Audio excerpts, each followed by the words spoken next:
मुखारविंद से, ना अपने मुख्यमंत्री जी के मुखारविंद से सहानुभूति के, सहायता की छोड़िए, सहानुभूति के भी दो शब्द नहीं सुने। खैर, उन लकर सुंगवों की बात बिहार की जनता समझती है। बिहार की जनता ने खास करके कोरोना लॉकडाउन में बहुत दर्द सहा है। अब मैं कुछ चीजें, और वो दर्द लोगों के जहन से गया नहीं है। मैं कल ही कल्याणपुर में था। हर व्यक्ति उस छवि को लेकर आज भी डरा हुआ है, क्योंकि बिहार की पीड़ा पूरे देश ने देखी। दुख की बात यह है कि देश के आला अधिकारी, देश के प्रधानमंत्री जी, मंत्रीगण और हमारे बिहार के मुख्यमंत्री जी तो यहाँ तक चले गए कि उन्होंने ये कहना शुरू कर दिया साफ शब्दों में कि किसी को आने नहीं देंगे या कि लूटपाट मचाएंगे। खैर, इन जो समाज में उस तरह की विकृतियां लकर समूहों के रूप में आई, उसको मैं किनारे करता हूँ। 2018 अप्रैल के महीने में माननीय प्रधानमंत्री जी के अंदर नीति आयोग है, उसके सीईओ अमिताभ कांत जी ने कहा कि बिहार और बिहारियों की वजह से देश पिछड़ा हुआ है, यानी बिहारी देश को पिछड़ा रखे हुए हैं। हमारे दल की ओर से मैंने 25 अप्रैल 18 को ये चिट्ठी लिखी थी माननीय प्रधानमंत्री जी से कि माननीय प्रधानमंत्री जी, बिहारियों का अपमान आपके सीईओ नीति आयोग के कर रहे हैं। अरे, बिहार ने इस देश की दशा बदली है, इसको नई दिशा दी है। इस देश को सर्वोपरि पहुंचाने में बिहार का खून और पसीना है। सिर्फ वही लोग खून पसीने को नहीं समझ सकते जिनको खून पसीने की कमाई से कोई मतलब नहीं है, जो खून पसीना नहीं देखते, जो पूंजी की गिरफ्त में, पूरी तरह पूंजी की गिरफ्त में है, पूंजी के सरोकार में है, और जिनका सिर्फ काम है कि बड़ी पूंजी वाले जो कहे वो करके दिखाया जाए। अब मैं एक और चीज, दो तीन चीज कह करके पवन भाई को कहूंगा। प्रधानमंत्री जी ने छठ मैया का कहा कि छठ पूजा तक राशन मुफ्त मिलेगा, जो कि पहले की घोषणा थी। छठ के बाद गरीब को भूख नहीं लगेगी, छठ के बाद बिहारी माँ बहन परिवार को राशन नहीं चाहिए। और छठ एक ऐसा पर्व है जिसमें हम सब बचपन से सुनते हैं, इंसान को सच बोलना चाहिए। छठ मैया झूठ बर्दाश्त नहीं करती है, छठ मैया फरेब बर्दाश्त नहीं करती है। प्रधानमंत्री जी, आप 2015 में आए थे, आपने 33 घोटालों की लिस्ट नीतीश कुमार जी की गिनाई थी, उसमें 27 और जुड़ गए। या तो आपको विस्मरण हो गया, आप एमनेसिया के शिकार हो गए, सब कुछ भूल गए एकदम, या नहीं तो कहिए कि तब आप गलत कह रहे थे, या अब आप गलत कह रहे हैं। मैं सिर्फ इतना कहना चाहता हूं कि आज उन्होंने एक बात और कही कि कर्पूरी ठाकुर जी, संभवतः उनके स्क्रिप्ट राइटर ने नहीं बताया होगा, कर्पूरी जी, जननायक कर्पूरी ठाकुर की सरकार कैसे गई, किसने गिराई, ये बिहार का बच्चा और चप्पा जानता है कौन वो लोग थे। मैं सिर्फ 2-3 चीज कह करके खत्म करूंगा।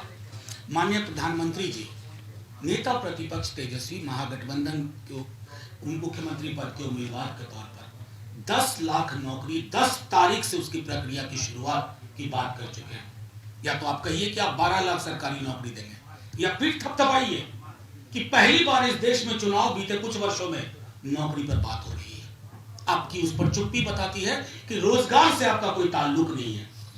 दूसरी चीज, ऐसा क्यों है माननीय प्रधानमंत्री जी कि बिहार बेरोजगारी का एपी सेंटर है, 46.6%। आपके पूरे विजन में आज मैंने कुछ नहीं सुना। मुआफी के साथ कहता हूं, बिहार इंतजार कर रहा था। आप कहेंगे कि विशेष राज्य का पैकेज बिहार पिछड़ा है। आपके अमिताभ कांत जी ने कहा कि बिहार के पिछड़ेपन की वजह से देश पिछड़ा हुआ है। तो प्रधानमंत्री जी, आज विशेष राज्य के पैकेज में ये कोताही क्यों, ये कंजूसी क्यों? बिहार सिर्फ वोट बैंक नहीं है, बिहारी सिर्फ वोट पैदा करने की मशीन नहीं है। बिहारी स्पंदन के साथ इंसान है, समूह है, परिवार है, चाहे किसी जाति का हो, किसी धर्म का हो। आपने हर उस बिहारी के एस्पिरेशन पर, उसकी आकांक्षाओं पर आज कुठाराघात किया, क्योंकि 10 लाख नौकरी का सवाल आपकी बातों से गायब था, संविदा कर्मियों का सवाल आपकी बातों से गायब था, समान काम का समान वेतन आपकी बातों से गायब था। क्यों? जिंदगी किस चीज पे चलेगी? थाली छोटी होती जाए और लोग फिर भी आपके ऑर्केस्ट्रा में शामिल होकर के तुर ही बजाएं, वो नहीं बिहार को मंजूर है। बिहार को एक सकारात्मक सोच वाली सरकार चाहिए। नेता प्रतिपक्ष ने सुबह कहा था कि कुपोषण को लेकर के नजरिया, अब बिहार की हालत देख लीजिए। कुपोषण में नीति आयोग का एक भी आंकड़ा, खुद माननीय प्रधानमंत्री जी के मातहत काम करने वाला नीति आयोग, उसमें किसी भी मानव सूचकांक के आंकड़े में बिहार कहीं भी उचले पायदान पे क्यों नहीं है? और माननीय प्रधानमंत्री जी, ये आंकड़े विपक्ष ने नहीं पैदा किए, ये आंकड़े आपके नीति आयोग ने पैदा किए हैं, ये आंकड़े आपके 15 वर्षों की शासन की असफलता की निशानी है, ये आंकड़े सुशासन के नाम पे करारा तमाचा है। जब आप बात करते हैं मुजफ्फरपुर की बच्चियों के बारे में, बात नहीं की, बड़ी बड़ी बात कर रहे थे आप, पुराने इतिहास का बासी पन्ना आप पलट रहे थे, ना भविष्य की बात कर रहे थे, न वर्तमान की बात कर रहे थे। नेता प्रतिपक्ष और हमारा पूरा गठबंधन एक प्रगतिशील विचार के साथ जा रहा है।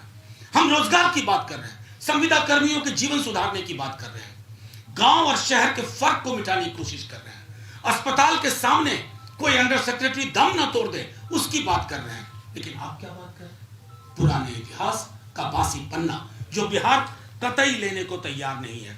मैं आखिरी टिप्पणी यही करके खत्म करूंगा कि माननीय प्रधानमंत्री जी, आपके आने से पूर्व कुछ विभागों पे यहाँ इनकम टैक्स का रेट होगा। माननीय प्रधानमंत्री जी, आप ये भी जान लीजिए कि जिन घोटालों का जिक्र आप 15 में करके गए थे, उसमें बहुत सारे घोटाले जुड़े हैं। आपकी राजनीतिक मजबूरियां हो सकती हैं, आज मंच पे वो साथ बैठे हैं, मैं कैसे सच बोल दूं, लेकिन आपकी नैतिक मजबूरी ये नहीं होनी चाहिए। आप देश के प्रधानमंत्री हैं। हम बिहार में चुनाव जीतने के बाद आप फिर भी प्रधानमंत्री रहेंगे। नेता प्रतिपक्ष मुख्यमंत्री बनने के बाद आपके पास ज्ञापन लेके जाएंगे विशेष राज्य का दर्जा का, और अगर विशेष राज्य के दर्जे को आपने नहीं माना, आपकी सरकार ने वही हठधर्मिता दिखाई, तो मैं आज दावे के साथ अब तमाम मीडिया वालों के समक्ष कह रहा हूं जो कि नेता प्रतिपक्ष कह चुके थे, आमरण अनशन पे बैठेंगे, क्योंकि बिहार कटोरी लेके विशेष राज्य का खैरात नहीं मांग रहा है। बिहार को हक चाहिए, इस मुल्क के बनने में, उसकी बनावट में बिहार का योगदान है।